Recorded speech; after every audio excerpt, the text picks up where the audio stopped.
and Engels, it means that one group is exploiting another if one group appropriates surplus produced by another group. And the relationship is a class relationship or a relationship of exploitation. Exploitation. Exploitation. Exploitation.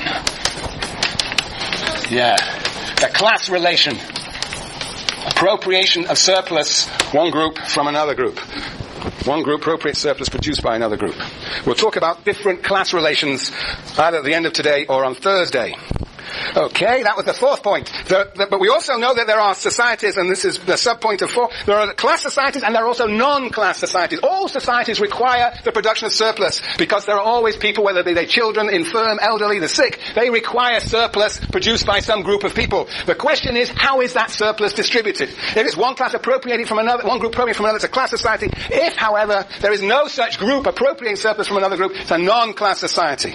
And that could be a society in which individuals appropriate surplus produced by themselves, or it can be a society in which there is a sort of collective appropriation, societal appropriation and redistribution of surplus. The latter is, of course, what we call communism. So that was the fourth point. And the question that we raised at the end was, is tribal society a class society? And I think Marx and Engels are ambiguous about this. On the one hand, one might say, following page 739, where Engels says that tribal society contains families, and families are the first embryonic form of class relations where you have the patriarch appropriating the surplus produced by women and children. So perhaps one might think of tribal society as containing within it an embryonic form of class. Sometimes they also refer to tribal society as a form of primitive communism, and there the emphasis is much more on the way in which surplus is redistributed in a tribal society. Collectively redistributed. Good. What we are going to do now is move from that idea of primitive communism to the communism of the future. Post-capitalist communism. Are you Ian? No. You're the one that's holding your nose. You are Ian, with an H. Now what were you smiling about? Can you share the joke with all of us? An inside joke, they're the best. The ones that we all can laugh at. Can you tell us? You cannot. Why not? I don't know. I feel so excluded when I see you laughing away and I'm not part of the joke. Or perhaps I am the brunt of your joke. No, it's not. Oh, no. Oh, that's okay. Very good. That's a pity. Okay, very good. Okay. Well, anyway, I'm glad you're in such a good mood today. Yes. Good, good, good. All right. Ian, tell me.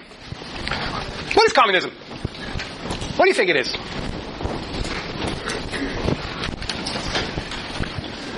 No, don't look at your book. I mean, if there's the one moment, you can just, you can if you want to, but you can just, tell me, just suppose suppose you are with your psychoanalyst, and you're lying on a couch, and he or she, probably she, says to you, Ian, free associate, communism. No private property. No private property. And what does that mean? It means it's not owned by just one person, owned by them. It, what's the it? Property. What is property? Is it this, are we talking about my shirt? Like houses. Houses. Interesting. Okay. Any other thoughts about what communism is? Very good, very good, very good. Any other thoughts what communism may be? Any other thoughts?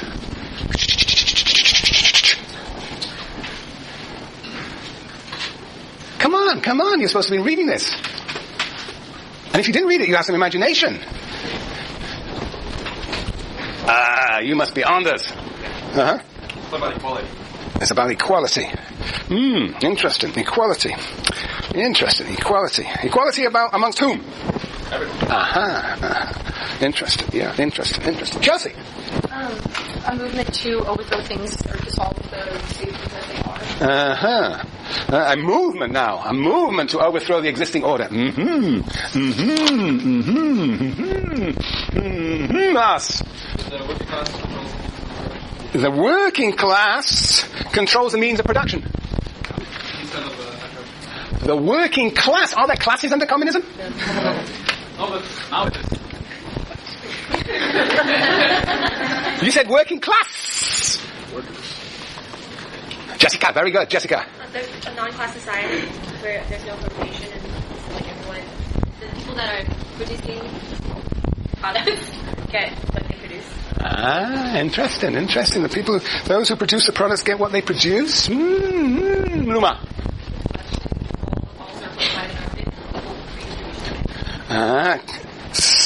Say that again. That was quite a lot there. Mm-hmm. The collection of surplus by the government. And it's equal redistribution. Interesting. So there will be a government. Mm-hmm. So it's the central appropriation and redistribution of surplus. Mm-hmm. That's very good. Yes, very good. Very good. Any more? Yeah. The realization of human potential. Now, what does that mean?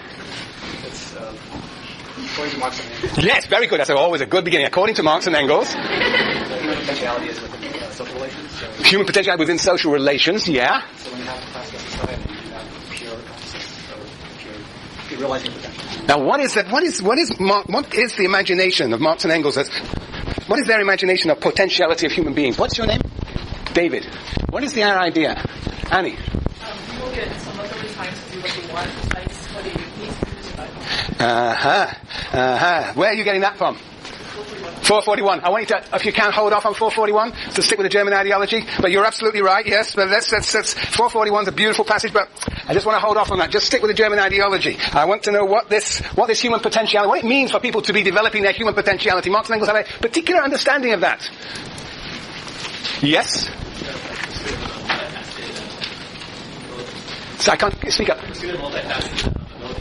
To pursue their multifaceted abilities, that individuals have multiple talents to develop their potential means to develop their multiple talents.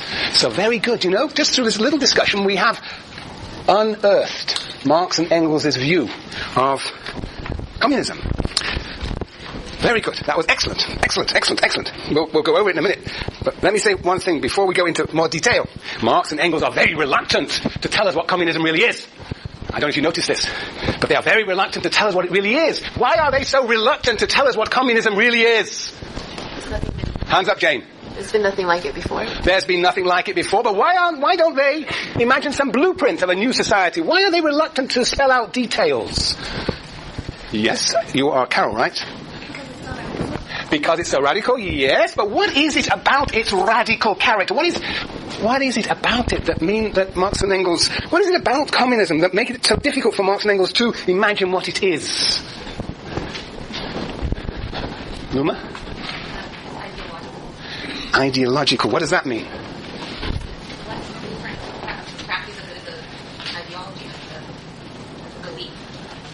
Is it a belief? Well, we're thinking of it as a particular type of society. But yes, Lauren? It's never really been done before. It's hard to see it play out. It's actually happening. Yeah, but there's a particular reason why we cannot know how it's going to play itself out. It's true, we haven't seen anything like it before. That's true. But there's something special about this communism that makes it so difficult for Marx and Engels to spell out. Yes, Sonny? Is it because it goes against the German ideology, or because you need to have the working class have a revolution? There will be a revolution, but what is it? There's something very special about this communism that makes it so difficult for Marx and Engels, impossible for Marx and Engels to actually establish its true character. Simeon? I think it's because their analysis of why society is the way it is based upon the class relations within that society at a given epoch, right? And so when you get rid of those class relations, when you get rid of classes, it's hard to say what society would then result. And that is to say that the society could be liberated. It could be something completely bizarre. That's right, it could be, but there's something about this. You're really you're so hot that there's just some crucial element here, Jenny. They don't know what the state of the world will be. Well, that's right. That's what everybody's been saying. We don't know what the state of the world will be, but there's something about this communism that makes it even more difficult to understand its character. Yes. It exists on the world. Yes, well, that's all true. It does exist at a world level, which makes it, again, difficult to imagine how it could exist on a world level, but there's some feature of it that makes it impossible for Marx and Engels to say what it will be like. It's a fascinating question we have here. David? Well, that's again the same point. I think this is true point. And in fact, it's very difficult to imagine a completely different society in the future because we are so immersed within capitalist society. But there's something about this communism. Yes, Katie? Does it have to do with the human condition, how people are innately selfish? Oh, no. Do you think that? I don't think that Marx will probably think that human beings are innately selfish. No. You may be saying that under capitalism we tend to be pursuing our material self-interests and therefore can't imagine something very different in which there is some sort of collective organization of society. It may be difficult to imagine, but there's still, I'm pulling teeth here, but Chelsea. Consciousness is materially bound, you can't imagine the consciousness that would exist for the people that are produced from this movement as opposed to those that enter the sense more sleep, like words being stated? Whoa, that was difficult for me to follow. Okay, since I'm trying to find exactly where he says, when he's talking about this idea that any class who wishes to have a movement has to take over the current way of things and universalize their ideology or their beliefs because the consciousness doesn't exist in this material world. Yet they can talk about the material conditions necessary for a communist revolution, but you can't talk about what the consciousness of the people who will exist in communism is yet because it doesn't exist. It hasn't been produced. And why is that consciousness of the people who exist in communism? Why is that so important? Because it's a world historical consciousness. Yeah. Well, let's have a look. Page 162. 162. Yeah, I would have 162. You objecting to 162? Well, it's not really there. It's almost there. On the last paragraph, the third line into the last paragraph. We call communism the real movement, which is a point you made earlier. The real movement which abolishes the present state of things. It's a real movement, italics, a real movement. You know, what is so peculiar about this communism is that it is a society that is not governed by laws, but it is a society in which people themselves shape that world. That communism is the first society in which people collectively make history.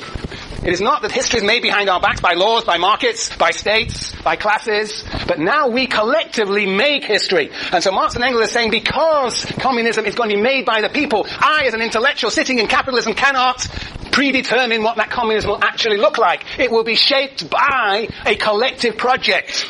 It will in fact be shaped by the emergent consciousness of the people. It will be a collective project. We cannot predict it because it will be a human creation and we cannot predict this human creation.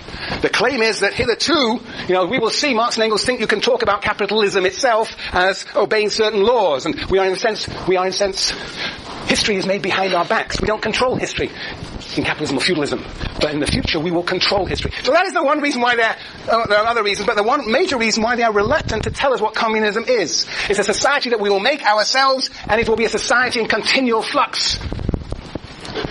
I think that is what is implied in that passage on 162. Still, Marx and Engels nonetheless do say quite a bit about this communism. They still, even within the parameters of not defining a blueprint of how it actually works, they nonetheless tell us, they give us a guideline, a guide to what it will be, and certainly what it will not be. So we can ask of communism two questions. What will those two questions be? What do you think those two questions will be?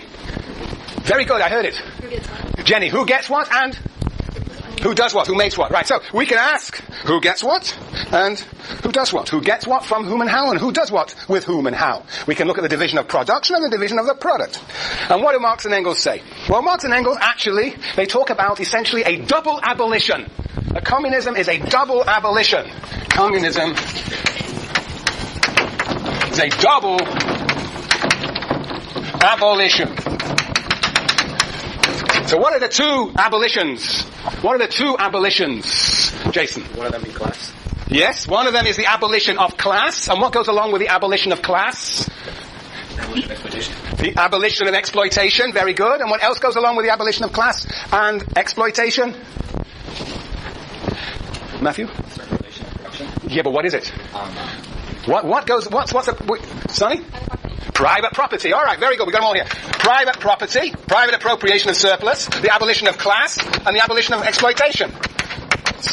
Virtually synonymous expressions. So this is the first abolition. Abolition of. Yes. And we'll look at passages in a minute, but I first of all want to get the big picture. The other abolition is what? The abolition, Jane, hands up. Very good. Right up. Let's see if we can get right up. Very good. Okay. Abolition of the division of labor. But what does that mean here? Because division of labor has two dimensions. Very good. The end of specialization. The abolition of specialization. Yeah. That's right. That's what he means, what they mean by the abolition of the division of labor. End of specialization. Okay. Right. And yes, last. You don't have a private property? Does that mean I can Just take what? Can you just take everything from everybody? Or? Right, well that's an interesting question, which we didn't pursue. What do Marx and Engels mean by private property? Do they mean that the shirt on my back is collectively owned? You don't think so, Jenny?